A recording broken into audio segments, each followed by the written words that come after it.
Holla and welcometh to another episode of 'Tis at Each Moment Sunny in Hollywood. I am thy host Patrick, joined by mine own two co-hosts. Please reveal thy names. My name is Red. Yeah, I'm Lugia. I don't give a fuck about Shakespearean.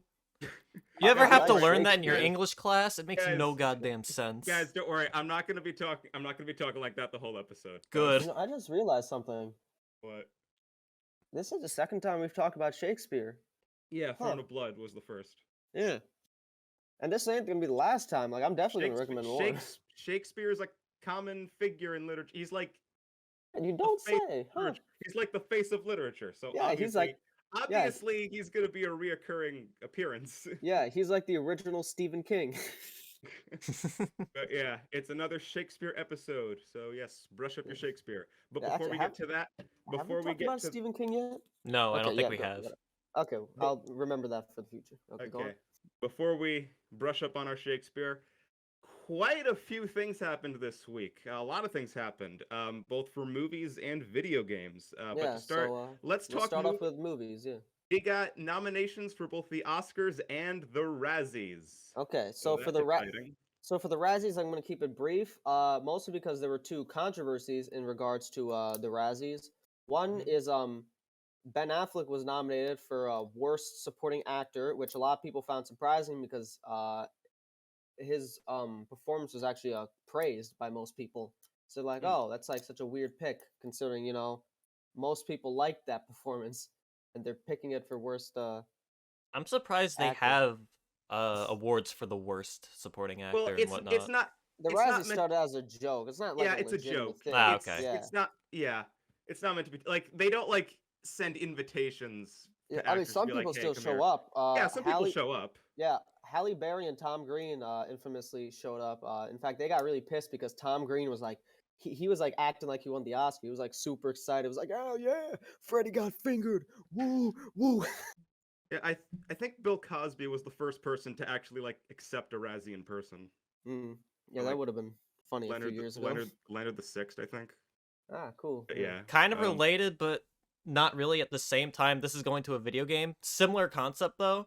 So in Ratchet and Clank Going Commando, they had what was it, the Snowman Award for whoever can design the worst enemy in the game. And whoever designed the Yetis in that second snow planet got the award, and that just became an ongoing thing with Insomniac games. Ah, cool. Something that stood out to me about the Razzie is that I find it strange. The frontrunner this season is Diana the Musical, which isn't technically a movie. It's in the same vein as Hamilton on Disney Plus, where it's just a recording of a performance. Yeah. I've heard nothing but bad things about Diana the Musical. I haven't seen it myself. Yeah. But I bring this up because there's something I completely forgot to mention in the Vampire's Kiss video, and I'm kicking myself because I wrote it in all caps in my notes, so I'm just going to bring it up here. Before I actually say what I want to say, let me give you some background. I don't know if you guys noticed, but there is an unspoken rule in theater: never make a sequel to a stage show. I believe you've told me this a long time ago. I probably did, but yeah, there are not many stage sequels because 9 out of 10 times they suck. Now, what's the 1 out of 10? That was actually good? Yeah, that's what I want to know. I'm looking at sequel plays. From what I understand, they made like a follow-up to Annie that was off-Broadway that was okay. But even then, before that, they tried to make an actual sequel, and it sucked. So they scrapped it. I know there's a sequel to Bye Bye Birdie. That's what I want to bring up. Oh, go ahead. There's a sequel to Bye Bye Birdie called Bring Back Birdie. It ran for 4 performances before it was closed. And I bring this up because when I watched Vampire's Kiss a second time, I noticed Jackie has a poster of Bring Back Birdie on her wall in her apartment. Oh, that's pretty funny. You can see it like vaguely in the background when she's on the phone, but like I had to pause the movie because I'm like, hold up, back up. Is that what I think it is? Because I'm like, I feel like I'm like one of like 5 people who know that Bring Back Birdie even exists. I forgot it existed until you told me again. Damn it, we should have talked about that on our Bye Bye Birdie episode. We Yeah. should. I wanted to because I actually wanted to give you guys a plot synopsis because it is so ridiculous and so stupid. But I don't know. We were in a good mood talking about the movie. I mean, better late than never, Yeah, I better late guess. than even if never. it is like 3 episodes later. Yeah, it's fine.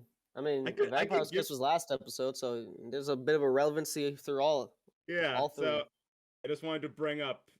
There's a Bring Back Birdie poster in Vampire's Kiss, and I was so surprised to see that. Yeah.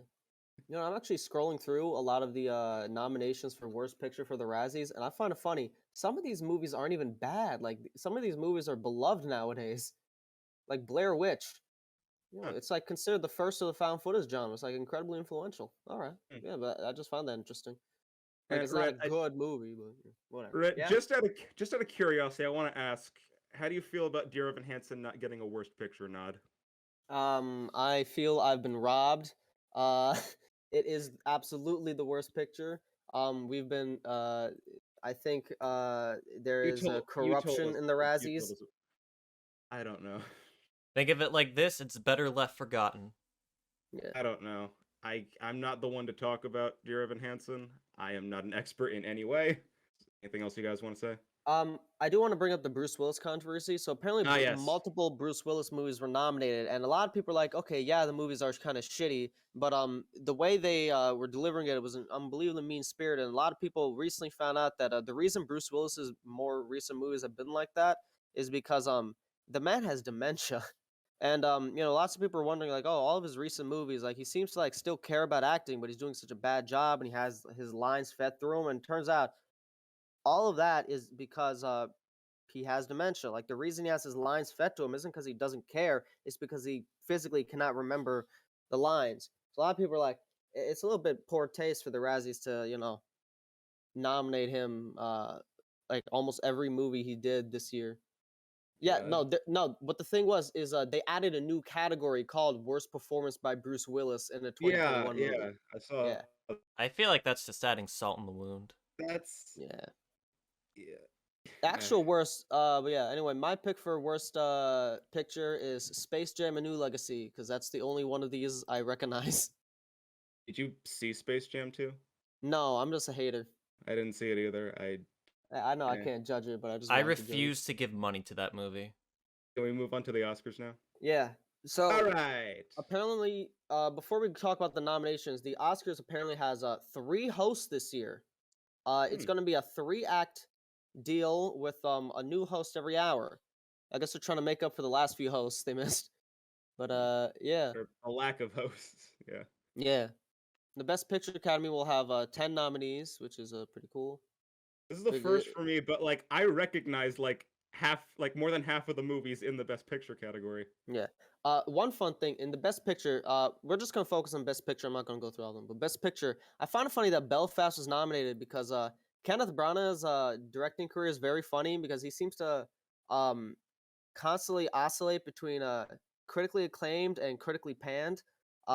So the last movie that the man who made Belfast directed was Artemis Fowl. You know, one Oh of the boy. most Oh hated movies boy. Oh ever. Imagine going from like, imagine if Shyamalan made The Sixth Sense after he made whatchamacallit, Last Airbender. That's what's kind of feels like. Although I haven't heard like super good things about Belfast. It seems to be one of the more middling picks, but yeah. Then there's Coda. I have heard nothing about Coda. Have you guys? No. Nor have I. Okay, I'm not gonna talk about it then. Don't Look Up. This one's controversial because this movie was is infamously pretty panned. Most people don't like this movie.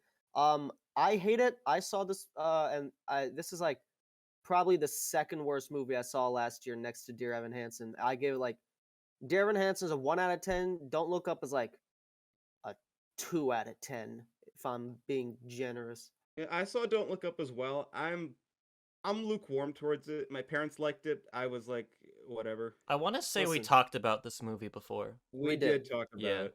I basically said it was like a shitty version of Chicken Little, and Chicken Little's already shitty, so. Yeah. Next up is Drive My Car. Actually, which- wait. One thing. Oh.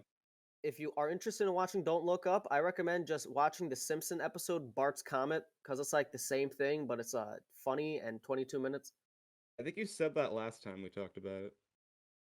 I don't think I did because I did not remember about that episode until like a few days ago. But yeah, Whatever. Anyway, Drive My Dri- Car Drive My is Car is actually the front runner this year. It seems to be getting the most critical acclaim. One of my friends saw it, said it was not only one of the best movies he saw this year, one of the best movies seen ever. So I think Drive My Car is the front runner this year. It might be the dark horse, kind of like Parasite, because Hmm.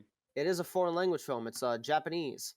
What I find interesting is that this person actually, the director actually made 2 movies this year, and one of them is just as critically acclaimed, but I guess they had to limit it to one, Hmm. one nomination per director, and that's kind of funny. Other than Coda, Drive My Car is the only other movie on here that I do not recognize. Uh, Drive My Car is definitely one that I'm going to see. I believe you can get it on digital now, so I'm probably going to watch it in maybe not this week, but next week. So this past Wednesday, we were given a Nintendo Direct, and I gotta say, if you're an RPG fan, this was for you. That said, I'm not really too into most of what they had to offer, but there are some things to note. The first one, well, you listed, I think, Red, was the Disney Speedstorm game. That was I did not. that was my contribution. Simply because it's a Disney themed racing game. Two things I love mixed into one. And Mulan dabs in it, so that's gonna make someone happy. That's Yep. something. I don't know. All It's right, a cool but idea. one I of know. Yeah, go on. one of the big games that we got was more news on Kirby and the Forgotten Lands, where Hell yeah. Kirby finally Yes. can't suck anymore. Yes, it's too much for him. I feel like their idea with Kirby and Forgotten Lands is they saw, this capture ability in Mario Odyssey is kind of like Kirby, so maybe we can make a Kirby 3D platformer. So I feel like this is like the secret Super Mario Odyssey 2 that we've all wanted. Huh. Yeah, have you played Mario Odyssey, Patrick? Yeah. Yeah, Yeah. that was one of the first. That was like the first game I got for Switch. Oh, I nice. think it's everyone's first game. I know it was mine. I played. It's Super Mario Odyssey is my favorite 3D Mario game. I've definitely grown on the others a bit much, but I still think it's like my favorite. I prefer Um, Sunshine, but I think Odyssey is the more polished game. Sunshine is the one I really love, but I understand that it's definitely the most flawed one. I've really recently started appreciating Mario 64. That was always the one where I was like, is it really that great? But now I'm like, okay, yeah. Yeah, with Kirby and the memes are abundant, I'm sure. Oh yeah, Kirby my favorite one transforms was, into VLC Media Player. yeah, that was my favorite one when he swallows the The car. The cone. no, not the car, the cone. Oh. Yeah, the cone. The code. This Kirby game looks like it's gonna be fun. We're all pretty big fans of Kirby. I think everyone's a fan of Kirby. And it but will yeah. be available in about a month from now. Oh, Oh, it's yeah. soon. Yeah, Damn. like, what was the release date? March 18th? 25th. Yeah. Oh, 25th? Yeah, a lot of the things they announced here are like, because I know like what Splatoon 3, that's coming out this summer, right? Yeah. Yeah. All right. Let's see what else. Xenoblade Chronicles 3. You want to talk about that? That was the big one for me. I am a very big Xenoblade fan. I love the shit out of 1 and 2. I need to play X, though. I do have it on Wii U, but it's been years since I last touched it, and I put about 2 hours into it, so I was hoping for a Switch port. Yeah. But I'll X is I'll the take only 3. one I own. X is the only one I own, but I haven't played it yet. Yeah, I was actually eating dinner with one of my friends when the direct was going on, and one of my friends joking was like, "Oh, did they announce Xenoblade Chronicles 3?" And I'm like, "Yeah, actually." He's like, "Wait, what?" And they like immediately took out their phone and started searching. He's like, "Holy shit!" Because they're also a big Xenoblade fan. New Mario Strikers game. That's pretty cool. I'm gonna say, though, Battle League is a weak-ass subtitle. Yeah, I know. Usually they go like, so hard. What was the last Mario Strikers called? Charged. What? It was called Mario Strikers Charge. I know what No Man's Sky is coming to Switch. Something like we that. didn't write We down half got- of these. Guys, hold up. We got Oh. Wii Sports 3. Yeah, Oh yeah, Nintendo Nintendo Switch Sports. Sports. It's about which- time. That's cool, but why are they making like Dolphin stuff DLC when that was stuff already included in Wii Sports from the get-go? Like, I know we live in a DLC age, but Because Wow. why finish our games when we can finish them later? The thing is, I think they did finish the game. I think they're just like segmenting it.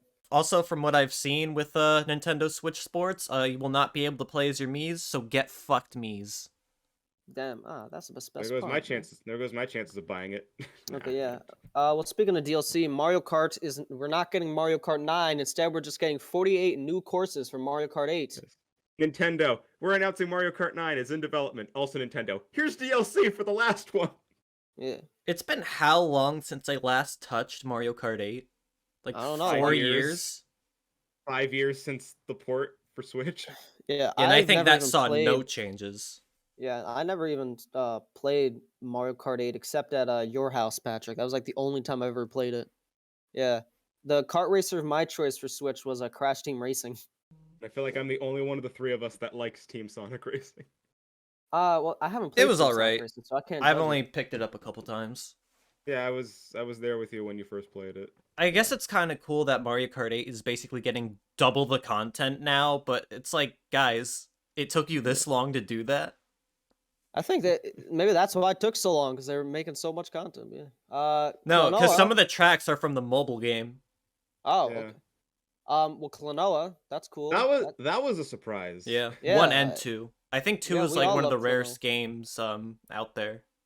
Yeah, so that's incredibly cool. Finally, it's us. We're basically getting lost media again. So yeah, I'm a big fan of the Klonoa games. I played the original PlayStation one, and I played I believe the Wii one, right? Yeah, There was one on Wii. Yeah, there was. Yeah, I remember yeah. playing briefly playing that one. I mostly just played the PlayStation one, emulated that as a kid. But yeah, and what was the last one? Chrono Cross. Yep. Why don't you take care of that one? I don't know if Chrono Trigger is already on Switch, but we are getting Chrono Cross on not just the Switch, but I think other platforms too. I know it's coming to Steam. Yeah, And Chrono it's going Cross to is have- not on Switch, Not yet. unfortunately. Yeah, Chrono Trigger isn't on Switch. That's what I meant to say. Okay. But Sorry. the cool thing about this remaster is that it's going to have enhanced graphics, it's going to have some quality of life improvements, like a toggle for random encounters and whatnot, kind of like how they did with Final Fantasy VII. It's going to have a remastered soundtrack, and that got me excited because Chrono Cross's soundtrack is probably one of my favorites. It's so Yeah. damn good. And to top it all off, the cherry on top is that it's also going to come with Radical Dreamers, which was originally a Satellaview game. Oh, yeah, that's pretty Hmm. cool. I find it interesting they're putting a toggle for the random encounters because like that's usually a pretty popular feature for like NES games, but like starting with like the Super Nintendo, they started like balancing that stuff out pretty well, so like you never needed to turn off. Yeah, you would random see encounters. enemies on the field. Yeah, Which Well, I mean, it's just, like- Chrono Cross has that too. So I'm thinking they're just gonna like remove enemies off the map once you Yeah. toggle that on. Yeah, I just find like it weird because like Chrono Cross is like a pretty well balanced game, so like I personally don't think the toggle feature is necessary, but hey, it's fine to I guess have the option there. And I think Um, when it comes to Nintendo Direct news, that's basically it. Yeah, we still got a Yeah. couple other video game announcements though. Yeah. I'll take this one. Yep. Guys, I remember when Nickelodeon, no, it was the Warner Brothers Smash Brothers clone was announced. I said, we live in the age of Nintendo. We live in the age of Smash Brothers clones because Smash Ultimate's done. Now Lego's getting in on that action because we got Lego Brawls coming, which is a Lego themed Smash Brothers. Lego themed in what sense? In that you can customize your fighters. Oh, so it's like we. Yeah, So It's it's like just me fighting. It's Yeah, like exactly. the me. really, that's It's really like the about me it. factor, but with Legos. Hell yeah. That's really it. can you make Um, your own movesets?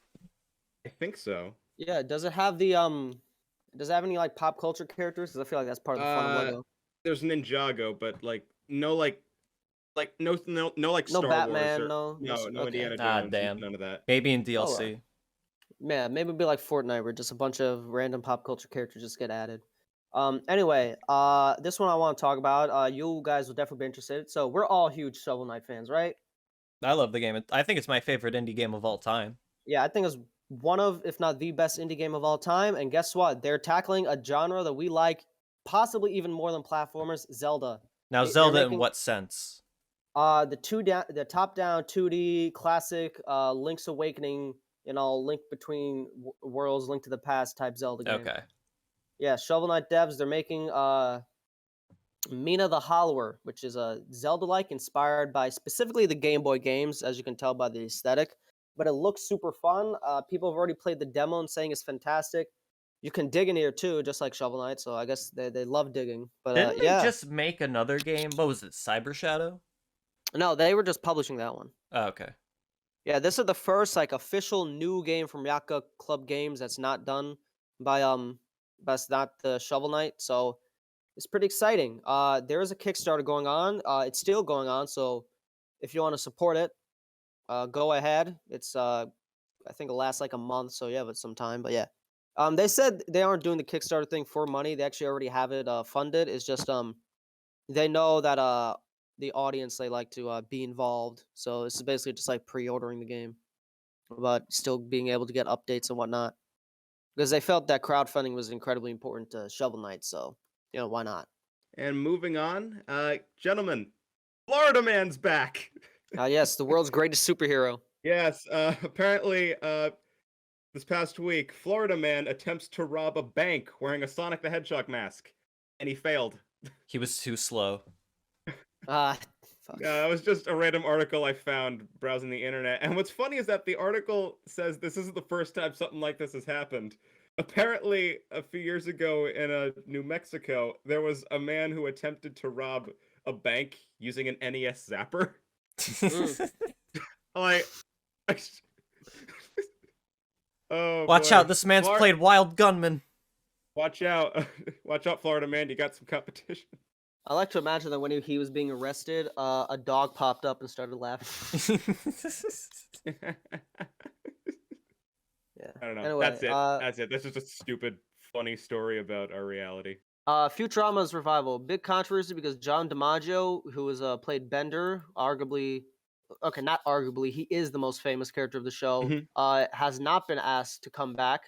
And he has made it very vocal. He's interested. It's just they're not agreeing for some reason. And yeah, a lot of voice actors are coming out in support. It's like, hey, bring back John DiMaggio. What's even the point of bringing back Futurama? Because like Futurama already has like a perfect ending. So it's like, yeah, if you're gonna bring it back, you might as well have like the whole cast back. I find it weird. Otherwise, what's the point? This is the third time Futurama's been revived because it was on Fox. Well, Then they fourth because the movies fourth? and the because the movie revivals and the TV and the Comedy Central revival was considered different. Oh, So okay. So fourth. yeah, Wow. yeah. So it got and so it's had like three finales so far, and all the finales were good, and then a fourth finale, and I was like, God damn.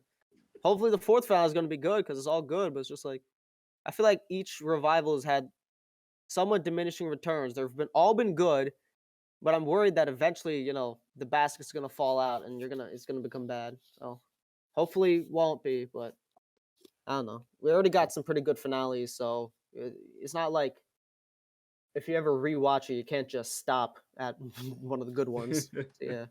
Out of curiosity, how many minutes into the recording are we? 43.5 minutes. Awesome. Okay, I know we've gone on a lot of tangents, but bear with me. I have one last tangent to do. It's related to the movie, don't worry. Yes. Because before we actually jump into Romeo and Juliet, Sealed with a Kiss, I want to talk a little bit about the director, Phil Niblink, because I found an interview with him from around the time the movie released where he talks about what it was like working on the film, as well as his experience in the animation industry. And it's actually very fascinating. I'm not going to go over this guy's life. I just want to talk about a few key points in his career that led to the creation of Sealed with a Kiss. If that's okay with you guys. Yeah, that's fine. Yeah, go on. All right. Romeo and Juliet Sealed with a Kiss was directed by Phil Niblink. And this guy, he got his start working at Disney in the 80s, where he worked as an animator on The Fox and the Hound, The Black Cauldron, and The Great Mouse Detective. And he eventually worked his way up to being a supervising animator on Who Framed Roger Rabbit. Oh. Yeah. That's damn impressive. And it was actually while working on Roger Rabbit, he met Steven Spielberg, and he asked him to direct An American Tail, Fievel Goes West. So that's where he got his directorial start. And here's where things get really interesting. Because after Fievel Goes West was completed, he was put on to direct another animated film. And this was going to be an adaptation of the musical Cats. I have heard about that, but yeah. Yeah. I didn't know he was attached. Yeah, he was supposed to be one of the directors. The movie spent around 6 years in production before being canceled due to issues developing the script, as well as Amblimation, the studio working on it, shutting down. And the cancellation of Cats left Phil feeling a bit miffed. I mean, can you blame him? You spent 6 years working on a movie just for it to be thrown out. Yeah, that must So have been a bitter pill to swallow. yeah. And in the interview, he quoted saying, "I could have animated Cats 6 times by myself with that money." And so he decided he would break away from the big studios and instead make animated movies independently through his own studio, Film Nibbling Productions. And one of the ideas he got was to make a family-friendly adaptation of Romeo and Juliet. And this is where Sealed with a Kiss comes into the picture. And when it comes to production on that film, Phil was not only the writer, director, and producer, but he also animated the entire thing by himself. There wasn't a Ooh. team of animators, it was just him. Yeah, that's okay. Well, And it's apparently, impressive. yeah, there were apparently 112,000 frames in the movie. And according to Phil, it took him 4.5 years to animate. And he chose to have the characters be sea mammals and fish simply because they don't have fur, so he wouldn't have to worry about any additional details when animating. I mean, if you And are going to he, be making a movie by yourself, you want to make it a little more convenient for yourself. yeah, yeah. He didn't hire any industry voice actors. He instead got his family and friends to provide the voices. And the film had no official composer. Instead, Phil downloaded royalty-free music for the score. And when it came time for the characters to sing, well, he became the lyricist on the film as well. The movie released in a limited number of screens throughout 2006, and against a budget of $2 million, it made a worldwide total of $463,002. And since this movie, the only other thing Phil has worked on since was he was a storyboard artist on an animated X-Men series back in 2009. Oh, okay. So That's it. yeah, That's all he's done. that's since this movie, that's all he's done. I mean, So he's yeah, old. Maybe he just retired. probably. But I find this fascinating because this is a movie made by a former Disney animator because a movie version of Cats that he was working on got canceled. Lest we Or his forget the actual Cats movie that came out, but that's a whole different can of worms. he has nothing to do with that movie. I know that. Yeah, I know. Whatever, but An I animated imagine that Cats probably been would have been so better. much better. Yeah, Yeah. animated Cats would have been much better. I don't know. But that's not what we're talking about. We're talking about Romeo and Juliet Sealed with a Kiss, a labor of love by Phil Nibbling. And in terms of a plot synopsis, that seems kind of pointless because it's Romeo and Juliet. Yeah, it's We all just know the Romeo and story. Juliet. Except they It's don't just die. yeah, Yeah, so it's the same plot as Romeo and Juliet. kind of. Before we get into the movie, I don't know. Who wants to start? Um, okay, so I can see the passion here. So it makes it very, very sad for me to say that you really have a knack for picking some of the worst movies, man. I did not Oh, like this movie at all. I thought like there's some like bits of animation where I'm like, okay, that was kind of cool, considering the circumstances. But yeah, it's just not particularly good. here's what I'll say. I respect Phil Nibbling. Like, I can see like this guy's intentions. He wanted to make a Romeo and Juliet adaptation that like families can enjoy, and the fact that he did it all by himself is very impressive. I admire this guy for what he did, but the end result, yeah, it's not good. Yeah, I have nothing against Phil Nibbling personally. I think what he tried to do was very ambitious. But like, say, Food Fight, that ambition is this movie's greatest downfall. Yeah, Yeah, so we're all in the same boat here. yeah. I I do guess think the designs, like for the most part, the designs aren't that bad. Like they do They're kind of look, they're homogenous. yeah, but like looking at them like individually, it's like they look fine enough to kind of have a little bit of a At a Disney standstill, I tooth think it looks fare. fine, but when it's in motion, oh, Yeah, well, I'm just talking about designs. Like, I'm not talking about how it's animated. Yeah, yeah. When it's animated, okay, it's especially wonderful. okay, later on in the film. okay. So yeah, let's just talk about the animation. For me personally, I think the animation is a mixed bag. Honestly, I think it's the best part of the movie, but also the weirdest part of the movie. Because, like, this What? guy, there are moments where like I can definitely see like this guy, that Phil Nibbling's talent. Like most of the character animation is pretty smooth and it's very lively, and I like that. It's pretty good. But there are times in the movie where they stretch the characters instead of like actually animating them. Like you guys noticed that, right? That happened Yeah. a couple times. I can't Yeah, remember exactly any key points, but I did notice especially it. especially around the end, and it just looks ugly when they do that. Yeah, the Yeah. animation in this movie got worse near the end somehow. Yeah, like I've never seen a movie like where the animation gets progressively worse as it goes along. Was he crunched for time? Yeah. Did he just want to get it over with? Like I have what no happened here? idea. Like yeah, I the don't designs know. are fine, most of the movements are fine, and I like the colors. Like I think this movie, like the color scheme is very nice. But this movie like fluctuates between looking decent and looking ugly. Yeah. What I find interesting is I thought some of the side characters were animated fine, but the actual two main character seals, those were the ugliest ones. Like those are the ones that look the weirdest. I think it's maybe like their designs were like too simple, so it kind of always looked like a little bit off. I One's saw a white and rev- one's brown, and one has eyelashes. That's basically the only difference between the two.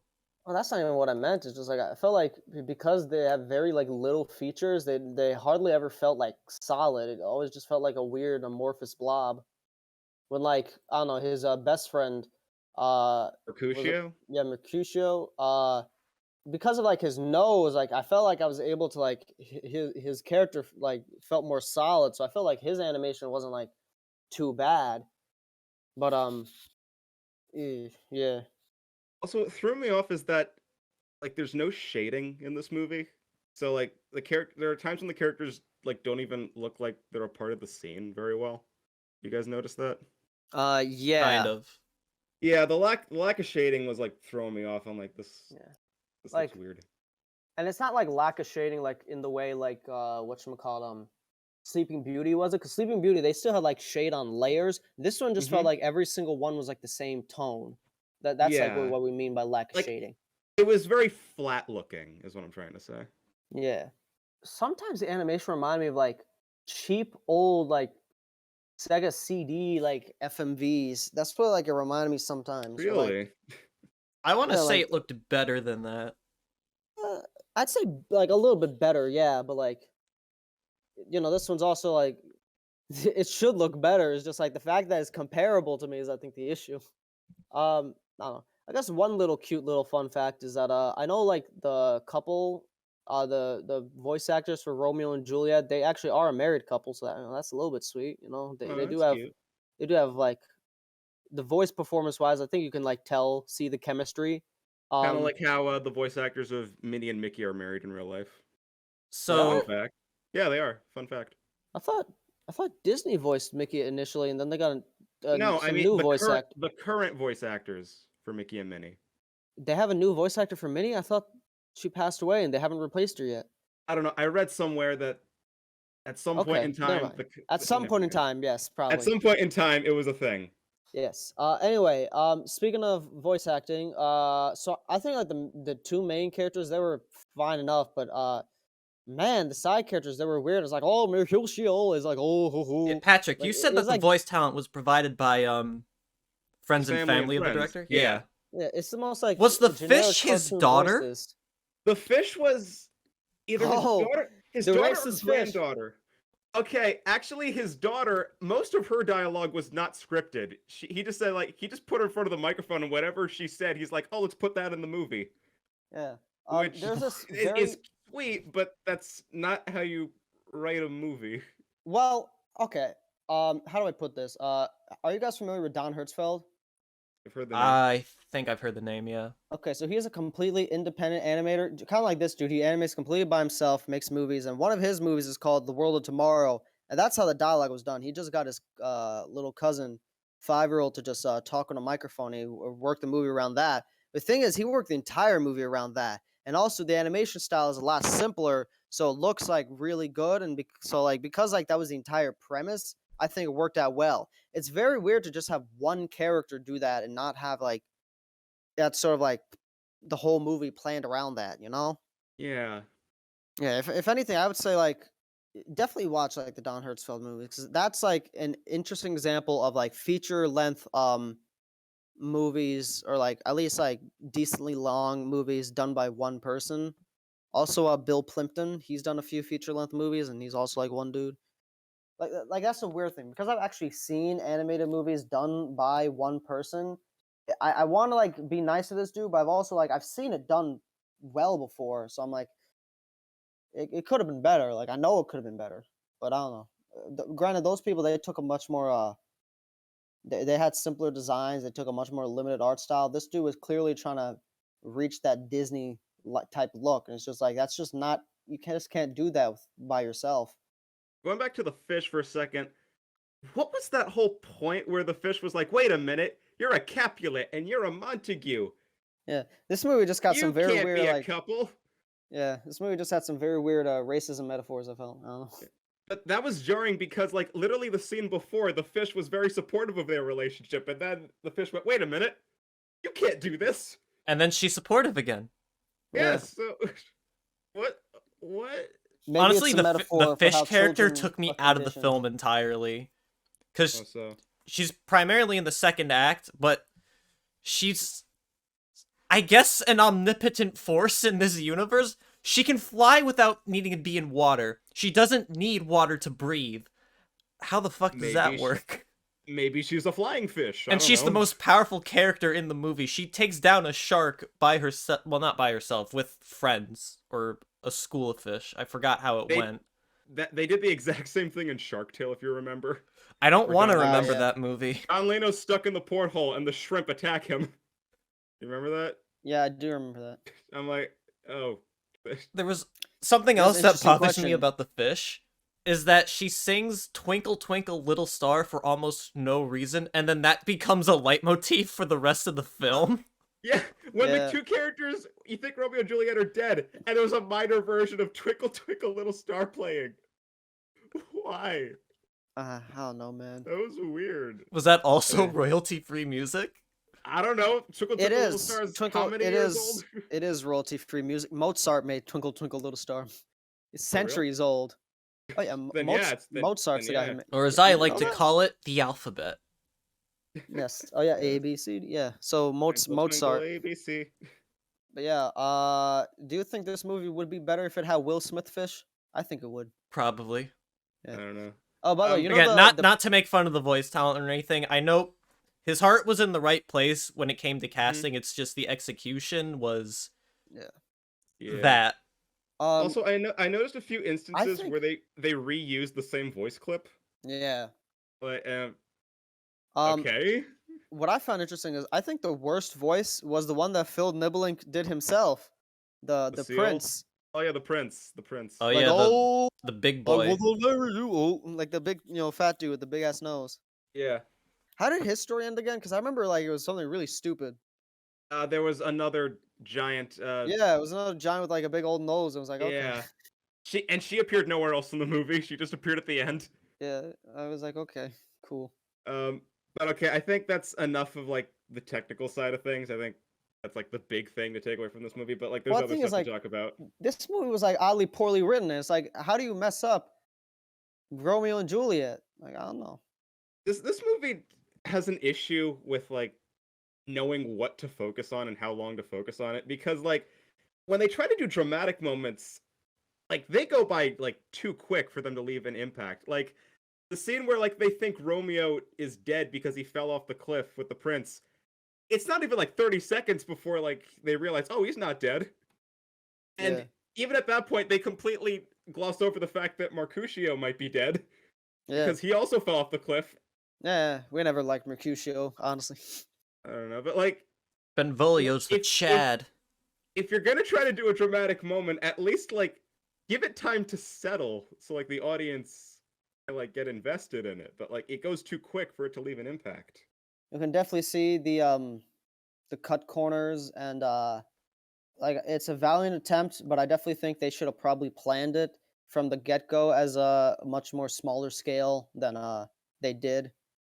And I don't know. This movie is All not they very really long had to either. do was just kind of make it faithful to the actual source material, except again, it's targeted for kids. The only thing they really have to change is the ending where everyone lives and everyone's happy. Yeah, That's it. like That's all you had to I do. was I was joking about Romeo and Juliet, but honestly, Romeo and Juliet did exactly what this movie tried to do, and it succeeded. I mean, like, normally for the we do recommendations at the end, but yeah, that's my recommendation. Watch Romeo and Juliet, and if you I'd actually like this movie, I don't know, maybe watch the animated Titanic movies. Any of them, they all Oh work. yeah, speaking of Titanic, there's a Titanic reference in this movie. Well, Yes, yeah, yes, that's there yeah, is. yes. Well, Titanic technically, kind of is like Romeo and Juliet, so I was like, I yeah. A guess little close bit, enough, yeah. right? I find it funny. There's a Romeo and Juliet movie with Leonardo DiCaprio, and this movie has a scene where they mimic the I'm flying Jack. Yeah. Yeah. So two Leonardo DiCaprio movies for the price of one. Yes, Leonardo DiCaprio. He's a poster boy for tragic romance. I mean, shit, he was even Great Gatsby. That's a tragic romance too. So yeah. So Leo. yeah, shit, you can argue Wolf of Wall Street's a tragic romance. I don't know. Django Unchained was a hopeful romance, but he was just like the villain of that movie, so that's Yeah. like that's different. Yeah. 1 out of 10. Part of me wants to give it just a 1.5 just for the effort, but like 1 out of 10. You know, I'll give this movie one positive. I think Friar Lawrence's character, the fact that he was actually a guy who fries things, that was kind of clever. Oh yeah. I'll give this movie Okay, points that for was that. that was a decent gag. That was yeah. Yeah. Actually, I do like the one line at the beginning where the Capulets and the Montagues are fighting, and Mercutio says, "Ah, the world's a stage," and Benvolio says, "What are we waiting for? Let's act." I'm I like, think that's actually not a bad line. yeah, I think my favorite scene was when they Like just copy and I know it's partially a Shakespeare quote, but like I like Benvolio's like, "What are we waiting for? Let's act." I thought yeah, that was a yeah. good That's a addition. good line, yeah. Yeah. My favorite part was the scene where they just like copied and pasted the same animation like 5 times on the screen. I thought that was pretty funny. During the dance. Yeah, Yeah, the the dance. dance scene. For me, I don't know if I had to give it a score, I'd like a 3, I guess, 3 or 4. Like I said, I appreciate what Phil Niblink was trying to do, but there are way better versions of Romeo and Juliet out there. There's like no shortage of adaptations that are way better than Actually, this one. But here's one compliment I'm gonna give it. I think I would rather watch this than Furry Vengeance again, quite frankly. I don't cool. know. Anyway, for my money, I'd say if you want like a romance movie with like an aquatic backdrop, I'd say like watch Little Mermaid. I Yeah, don't know. That's what came to my head when I was watching this. or Ponyo, Yeah. since they got the more cutesy designs. So You can also watch like some of Phil Niblink's other movies. Like he directed We're Back, a dinosaur story, which isn't like a great movie, but it's better. And he also did an American Tail, Five Goes West. That mhm. one's not too bad. You can Who watch Framed that. Roger Rabbit. He Well, was he was part of just the an animator of and that. He yeah wasn't a he was part of director. the He still actually worked on it. He still Phil worked on Niblink it, yes.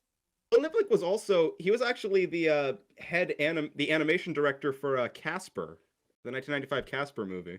The 3D I've one? yeah I I've not can kind of tell. Like some of the designs I've here kind of give us some I've not vibes. seen that movie. I'm aware of its existence though. It's not good, but yeah. Oh yeah, But look at that. this guy has done other stuff, has done other good stuff, Yeah, or at so least he has better, a or at very least better eclectic stuff. career.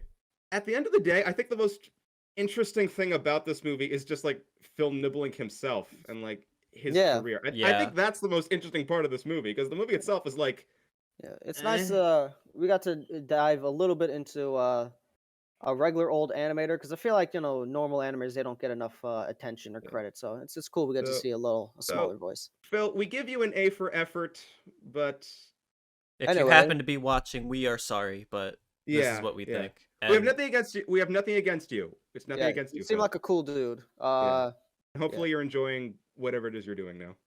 Anyway, so I was looking at Letterbox. I was thinking about this is basically like obviously there aren't really many critic reviews here, so I'm just gonna read off some of the audience reviews for this movie.